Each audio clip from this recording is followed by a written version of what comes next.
Hi, this is Abhishek, your cat buddy. This is the podcast episode number 2.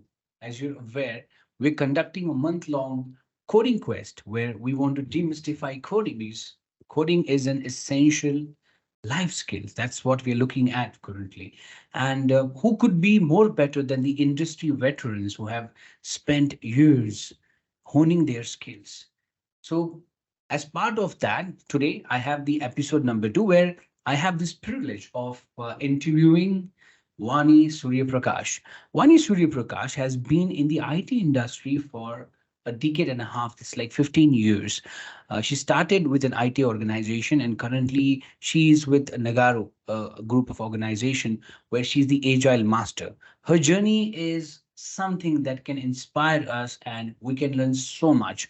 Vani has donned so many hats in the past 15 years throughout her journey. So today I have this privilege to call upon Vani Surya Prakash, who will take us across her journey in this episode number 2 of our podcast. Hey Vani, thank you so much for joining us today. How are you doing? Hello, Abhishek. Thank you. Yeah, Thank you so much for a thank wonderful you. intro. Thank you for joining us despite your busy schedule for the students. So, what I see from your not resume, I would say, but from LinkedIn, I saw that you have done your engineering, right? And it's com science. So, of course, it's very commonsensical that you were in com science and then you go to IT. Now, my first question is, what inspired you, or what actually happened that made you to choose computer science or other streams after your plus two? I mean, thank you so much. And I think it's a very interesting journey for me as well. I didn't plan or I didn't have a goal in terms of joining computer science at all. Okay. Uh, and I had my first group, which is biology and maths, as my for plus one and plus two Okay. subjects. And Mhm. then when I had to join college, my idea was completely go into science related aspects, either medicine or anything related to science is what I was aspiring to. If I Hmm. get a seat in medical, wonderful. That's what I wanted. If Okay. not, my second immediate option was psychology. I was Okay. very much interested in that, so that's where I wanted to join. Okay. But somehow, I think my mom, who is my backbone, who is my pillar of support, she always saw something in me. She said that I would be the right fit in terms of engineering because mathematics has been one of the very core subjects which I always got a centum. I loved Nice. mathematics right from my grade six. So she felt that mathematics will be the place where it will help me evolve as a better person in the professional arena. Nice. And only from her guidance, I chose engineering. And then she wanted me to do computer science because I think over a decade and a half back, it was one of the key jargons or the buzzwords in market. Mm. Anybody who wanted to earn well, then they had to do engineering and particularly computer science engineering. Absolutely. So I think my mom chose computer science for that reason. And also she had her own reasons in terms of she didn't want me to go into civil or mechanical because that Okay. she felt it would not suit me being a Mm. daughter. So that Okay. was one of her other perspective in terms of putting me into computer science. Got it, got it, got it. That's very good. And you wanted to do a medicals or going to do medicine, and then you switched on to computer science. Of course, at that particular level or that particular aspect of our life, it is our parents who kind of gives us the further understanding of what has to happen. That's very nice, and you have done fantastic in a decade and a half. You're here guiding the next generation of computer science graduate or IT graduate who wants to get on it. Now, in your first job, now let's move to the job of it after the interest and you picking up the degree and finishing it from Anna University. When you enter your first job, what kind of hurdles you faced at the start of your journey in the IT domain? I think the first and foremost, and by the way, I was a campus recruited grad. Mm. I got placed in my third year, and I didn't have any idea how the IT world looks like because I'm the first graduate from my family. Oh, I'm the first nice. person, first woman to go for a IT professional job, and I didn't have anybody from my family who did that. So everything was first. Right. So I was equally curious as my parents were. And when it came to job, on a very lighter note, I would say the first challenge that I had was leaving my parents and then going all alone because I had Okay. to go to a different city to get Right. my training completed. So I think that was my first hurdle. Yes, sir. And then once I was there on the floor, once my training was done, 6 hard months paid off, and then I came back to Chennai. Um, I didn't have anything particular in terms of hurdles, Hmm. but me being me, I was always an introverted kid. I'm Hmm. not a kid who was very happy to go communicate with people, talk to people. However, my communication was pretty good, and all thanks again to my parents and the school where they put me. Hmm. But still, communication, I wouldn't make the first attempt to go and talk to people. I think that was one of the greatest hurdle that I had to meet when I was Hmm. there on the floor. Correct. So the two hurdles that you named was uh, s- getting away from your comfort zone, like from Chennai to the other city. You were in the uh, tutelage, or they say with your parents, and then you go to the new company, new city. And then number two is being an introvert child, although strong with communication skills, having that challenge of reaching out to the people, strike up that conversation. So those were the initial hiccup that you face at the start of your journey in the IT world. That's very nice. Now, coming to the third question, which is very natural, while you were on this journey, while you experienced this hiccups at the start, were there any mentors specifically who were helping you out to navigate this choppy waters, or how did you figure it out? Maybe mentors within the organization or mentors outside the organization. Were there any, and what role they played in your life? And first of all, thanks for bringing this question, Abhishek, because without them, I wouldn't be here wherever I am today. Correct. Mentors for me played a very vital role. Right. When I say mentors outside the organization, my own parents were my mentors. They were my friend. They were my guide at different phases of my life, and they're still. However, when it came to job, as I said, being an introvert kid, Hmm. and the first kind of job that I started after Hmm. my training when I was there on the floor, it had nothing to do with what I went through in terms of my training. Okay. I am a computer science grad. I Okay. also did my graduation in NIT as I was doing my BE. Correct. So when I finished my final year, I also finished my NIT graduation course. Okay. And then in my training, I was hardcore trained in Java.NET with a CGPA of 4.95. Hmm. With all these things, when I came to the flow, I started working as a business analyst. Oh, totally, totally different from where is a Yes. programmer and where is business analysis. They're put totally two different roles altogether. Yeah. And I started communicating directly with the department heads. We call them as DU heads at that point in time. So I didn't have any conversation to strike with my peers who were part of my training group. Hmm. Nothing of that sort happened Oh, because I started working as a business analyst. I had to work very closely with DU heads, program managers, project managers.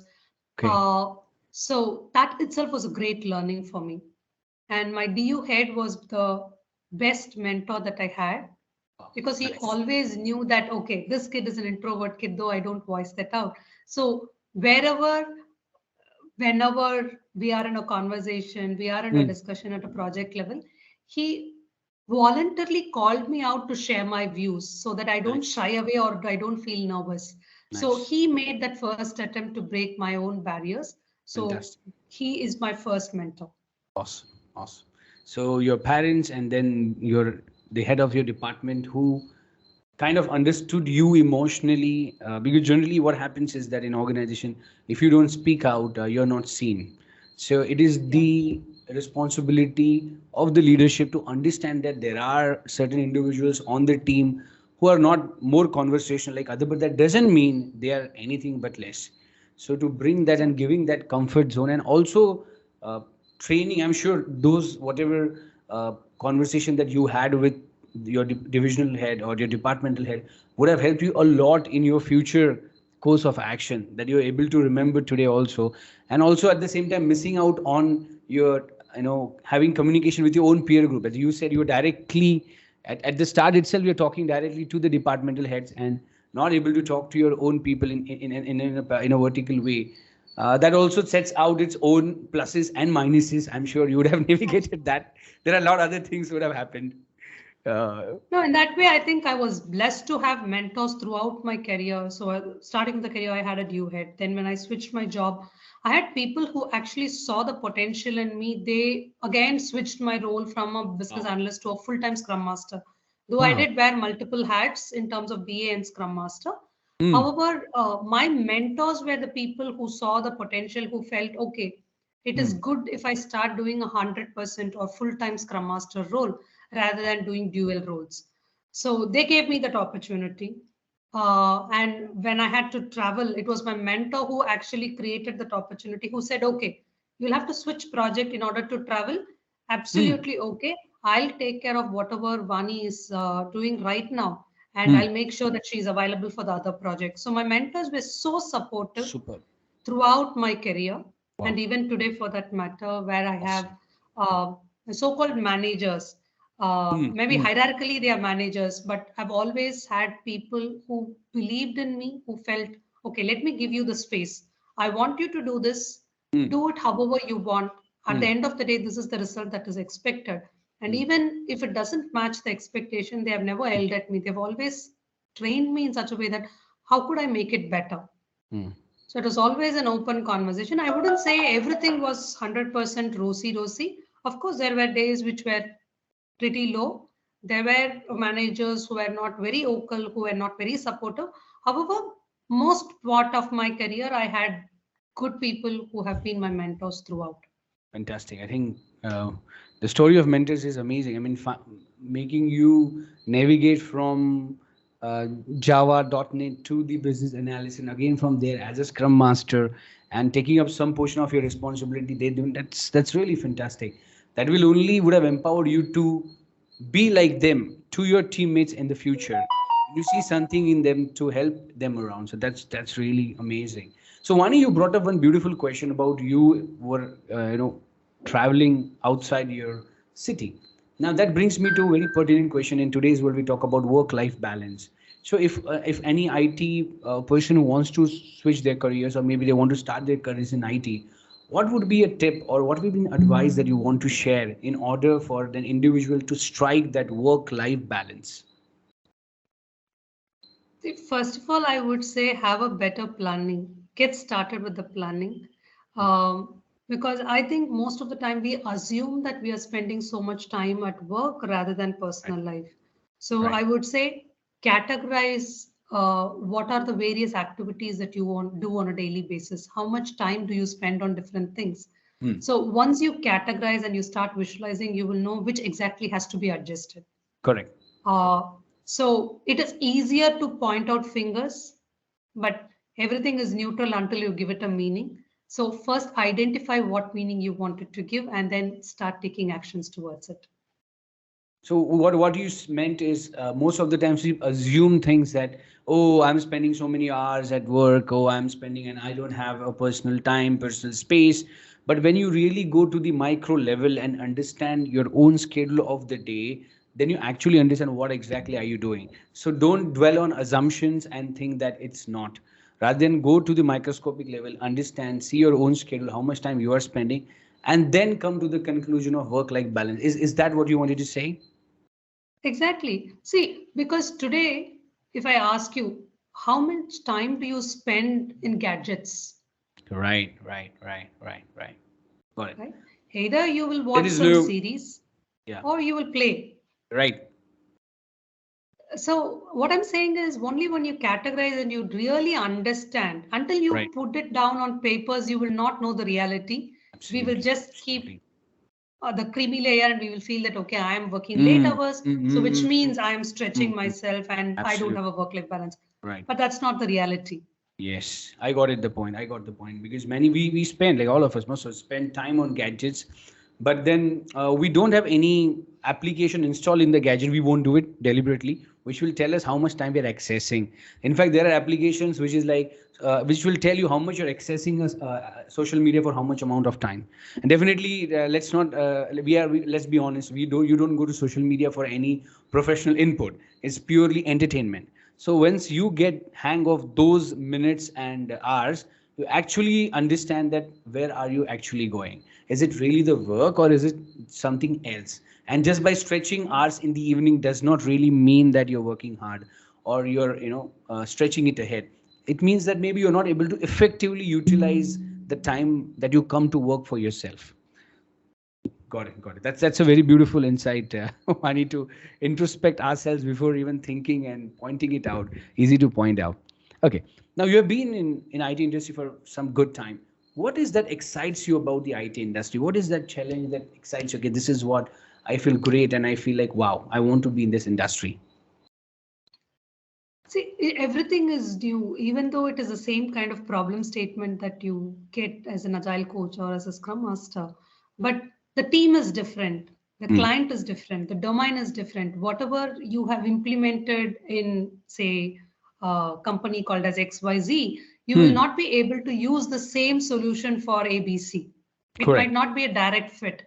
You will have to just uh, bring all your thoughts together. You will have to see what you really have to tweak for the kind of environment that you're handling or dealing with, and then you kind of give the real time solution. So I think that's what excites me more. And always in the role that I play, it's all about the root cause. Right. I don't believe in terms of just attending to the creamy layer challenge that people are talking about. Every challenge that people bring in, it's because there is a very strong, deep-rooted cause which creates these effect. So I try to understand the cause so that Right. we kind of understand how do we fix, what do we fix, and why do we fix.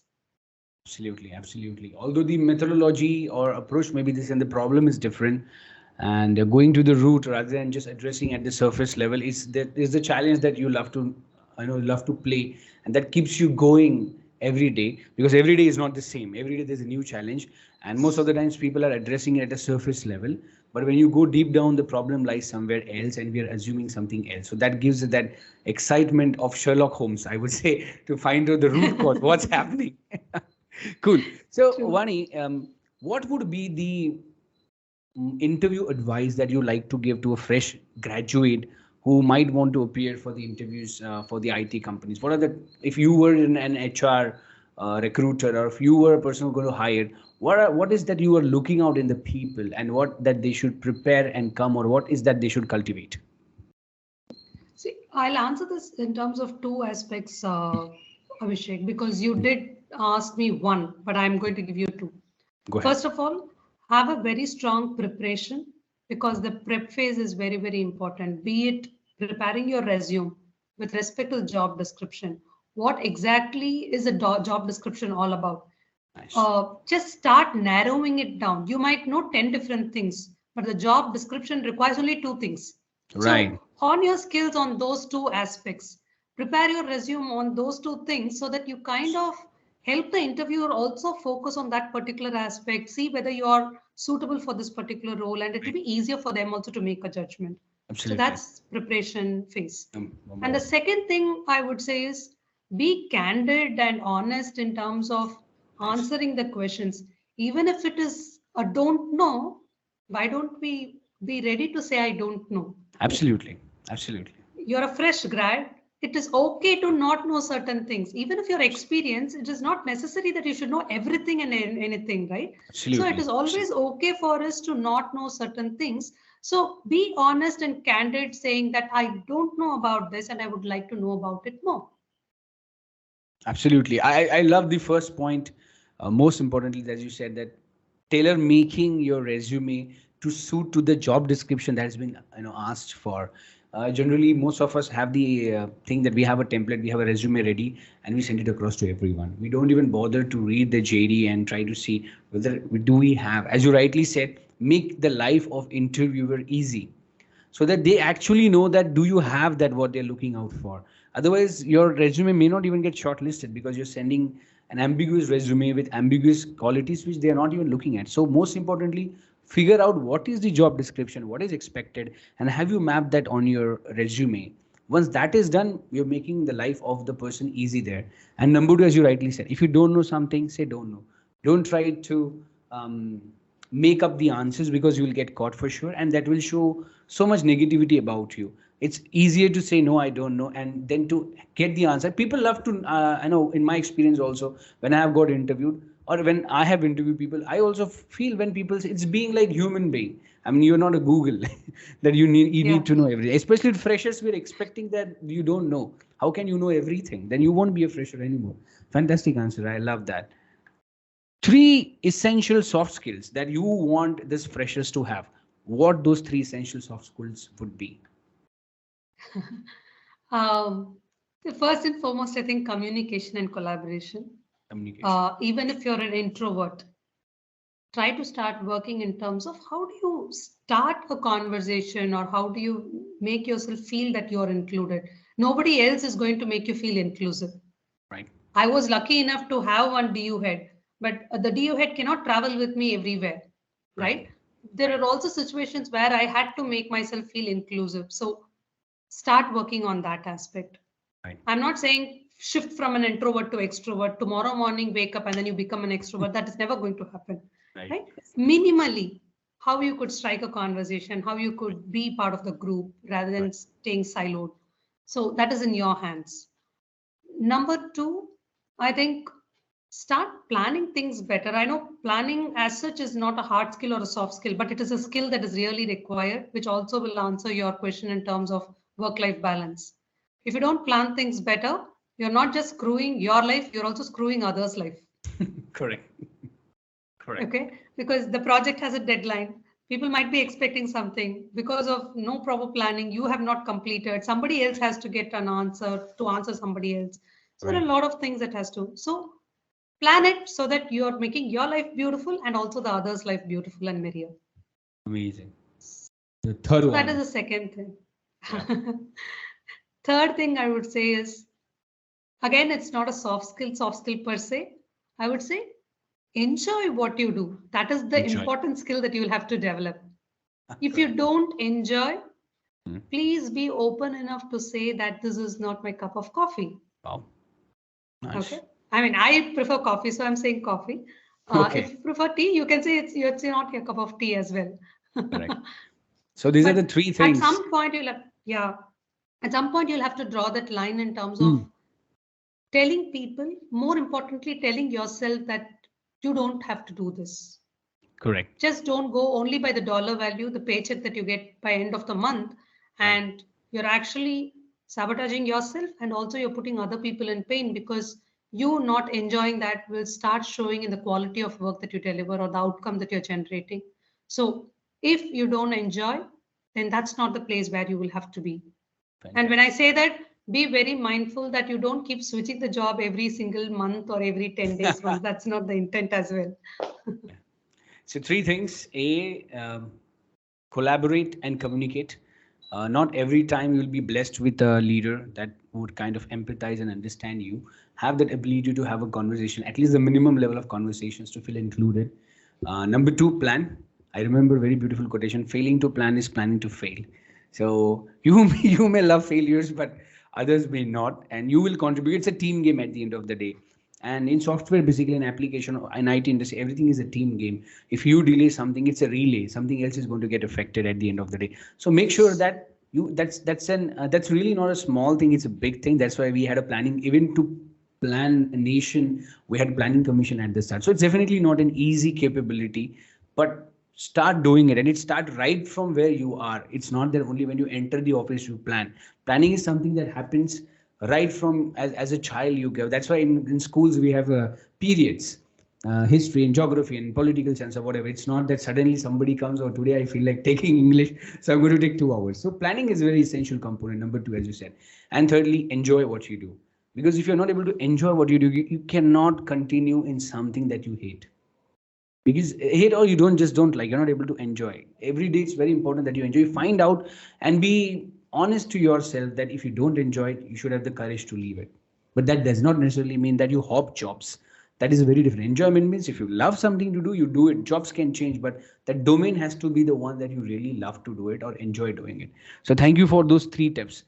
Now coming to the question that's very important is about women's. We see today women's are contributing so much of the workforce around the globe in different domain. You have being a woman working in IT domain for a decade and a half. What was your experience, and how do you see the contribution of women's or women leaders or women folks who are working up the IT ladder? How they are coming up, and what is the future that you see there? I think for this again, I would really thank my parents for this. It's not that I wanted to bring them every single question, but that's how I've been brought up. My parents, even in those days, 90s, they never showed the difference in terms of they had never shown the bias in terms of a male child and a female child. I was Fantastic. equally treated with my brother. I was equally given opportunities to explore. I was equally given freedom. And I think that mindset which my parents inculcated in me made me see the world so different. And I wouldn't call myself feminist. I don't go and say, okay, women has to get this, this is the right and all those things. I don't buy in all these things. I see it from a common perspective. As a human being, we all need equal opportunities. Right. We all need that equal acknowledgement. Right. That's what I seen.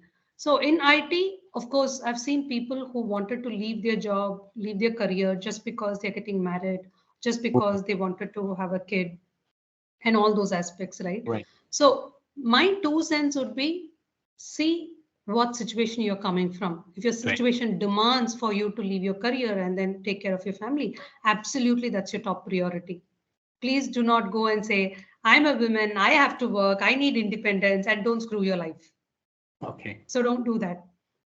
So if your situation demands, yes, take a short break, see what else you could do. It's not like you are not doing anything. That is the phase I would say as a human being, as a woman, you're actually improving a lot of things. You're honing your skills when you're there in that career break, right? Because handling a toddler all alone, taking care of the entire family, these are not something simple, or these are not some talents or skills that is being taught in a school or a college. Right. Right. Right. So Very you're important. handling it better, and you should not really shy away from it, or you should not feel inferior just because you are in a career break. So Absolutely.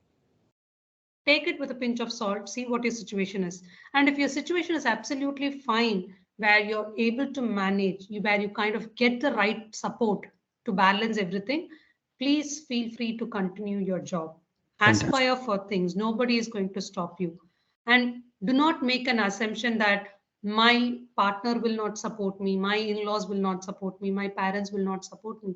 Make an attempt to have a conversation with them. I'm saying Absolutely. conversation and not informing them. There is a Fun. difference. Okay. So, and that is another thing that I've seen in our community where people don't feel like asking help. Asking help. People feel if I ask help, they have that preconceived notion that this person is not going to do that, they are going to reject it. So I don't want to go and ask them for help. Some people have a preconceived notion that if I ask for help, which means I am lower in value, I'm not capable enough. So these are the kind of thoughts, beliefs that people have got, which blocks them from asking for help and support. Right. So just break those barriers. They are not letting you grow. Right. Handle it with respect to your situation. And if you're taking a break, absolutely fine. See how you can hone your skills and start something up for your own, or do a part time. There are many organizations today. Culturally, India is also giving such opportunities. Earlier, it was only Western culture where they had the part time option, Hmm. where you work only few hours in a day or only couple of days in a week. Hmm. So, if today in India also there are many companies which are giving you that opportunity, so try to use that Correct. so that you kind of bring a balance. This is what I would say. And again, I am blessed and I thank my people who have been my pillar of support, who is helping me even today in terms of focusing on my job. Whereas there are a lot of other things which I take help and support from my family. Fantastic, Vani. Really, very different insight that you give. Because generally, the template that people observe is generally when mothers embrace the motherhood or women embrace the motherhood, definitely there is going to be a break because a child needs the mother. and most of the times they feel that that break is like, why did I take it, and why is it happening? In fact, bringing up a child or it's the essential skill which is not being taught but should never be unequated, because you're changing as a person. And organizations also should embrace to that reality that this is how the life is, because all of us are born through mothers only, and nothing to be shy about. And if you feel that you can't do it, don't do it. And if you feel you can do it. At the same time, having conversations are equally important, not just informing, but because there is always a two ways, in a family, that in an environment, any environment, it's better to ask people what they think and then reflect your point, because conversation will lead to agreement.